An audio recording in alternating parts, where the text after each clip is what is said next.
Hello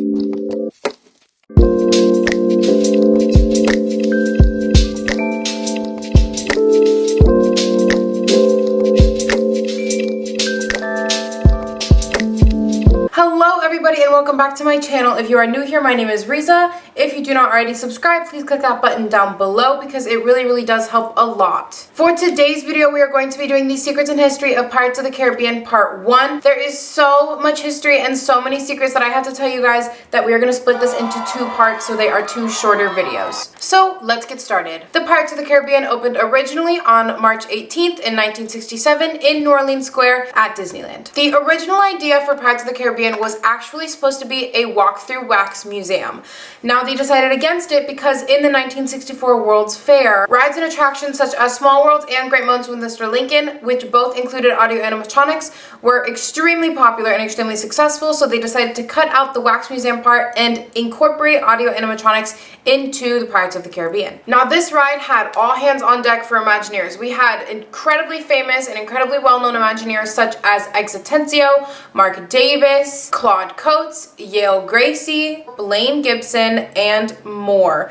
And especially this was the last ride that Walt Disney had a hand in himself before he died. Originally when the ride opened, it was a lot more vulgar and a lot less innocent than it is today. For example, in the fire scenes, instead of the women chasing the men were chasing the women sexually. There was the barrel guy that's in that room was also holding women's clothing, and instead of Jack Sparrow being in the barrel, there was a naked woman sitting in the barrel. They have made a ton of changes throughout the years, which I will actually get into most of them in the next video. But obviously one of the biggest changes was in 2006 when they went over to include the Pirates of the Caribbean movies into the ride, on top of in 2018 when they changed the auction scene from women being auctioned to a woman auctioning off items. As you go through the queue and you get up to the very front of the line, you will see that you get in the actual ride vehicle in Lafitte's Landing.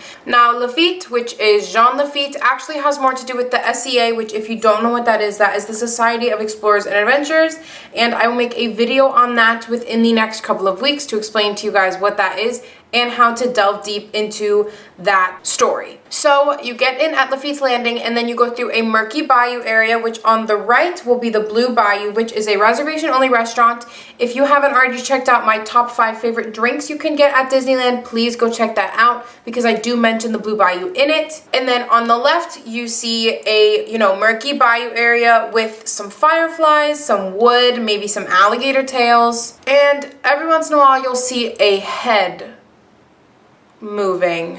And if you see a head moving, it is because on the other side of that little murky bayou, there is a cast member only walkway, and sometimes if they're tall enough, you can see a little bit of a head and then they can see you under the Blue Bayou area. Now the fireflies in that scene are actually an extremely simple effect. Basically, it is an invisible string and there's a little light on it, and they tape one of the sides of the light so it is dark. So it flips like this. It's dark, it's light, it's dark, it's light.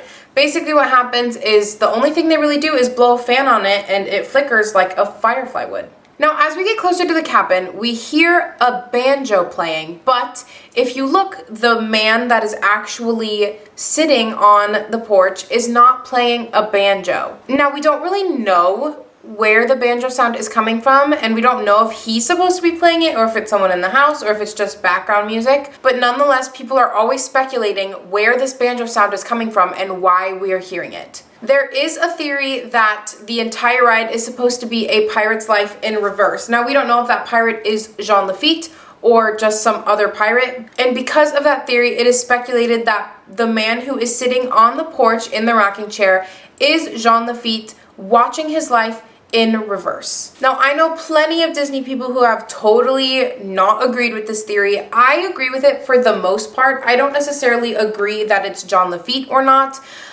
because that part we 100% do not know at all, especially now that there is the actual Pirates of the Caribbean movies involved in the ride, so you never really know. Okay, unrelated to anything that I'm talking about in this video, but if you look, where is she? She's right there. Daisy is like totally sleeping. Hold on. If you look, she's like totally schnozzed. Hi, Daisy. So yeah, that's what is going. Oh, it's really close to my face. Back up. Now, another big reason why people believe that we are watching A Pirate's Life in reverse is because we don't actually really see anybody that is alive until we get through what used to be the Davy Jones scene, and now it is the scene with the half skeleton man, half real man, and the little octopus. I love that little octopus. Just look at him. He's just like, he's so cute. He's perfect. We love him.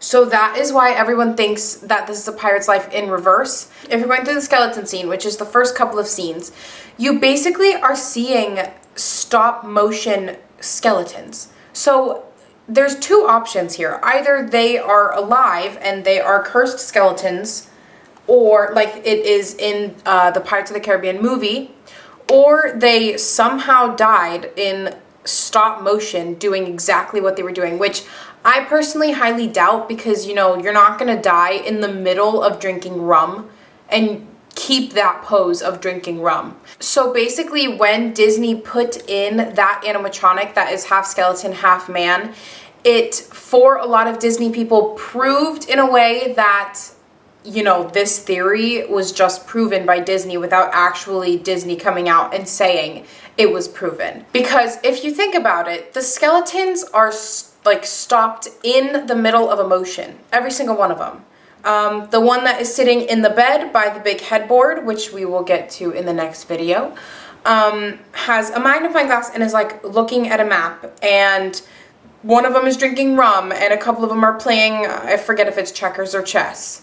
So unless everything is frozen in time and in motion, you kind of have to believe that the skeletons are technically still alive, and that they are cursed like the ones in the movie were, where, you know, they turned into skeletons when the moon came out, something like that, because they were doing active things, yet they're technically dead. No, I don't like how I said that. I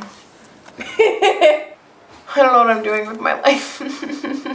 And possibly my favorite Easter egg in the entire ride is actually going to be in that same scene. If you look to the left, you know, you see the giant headboard with the skeleton sitting on the bed looking at a map. But instead of looking to your left, if you look straight ahead, you will see a rock carving of the side of Goofy's face. That to me is just one of the many ways that Disney really likes to put hidden Easter eggs everywhere, and not many people realize it, because since it is dark, if you are looking at the actual scene, you're gonna miss it, and if you look after you look at that scene, you will have already passed it. Okay, you guys, that is going to wrap up today's video. If you really like this content, please give it a big thumbs up and leave a comment down below on what your favorite secrets in history in the Pirates of the Caribbean is. Part 2 will be coming out next Friday, so stay tuned for that. This video, I know, was more about history stuff and statistical stuff, and less about the secrets. I have a ton of secrets I'm going to reveal to you in the next video. Also, I will be posting a poll on my Instagram and Twitter sometime next week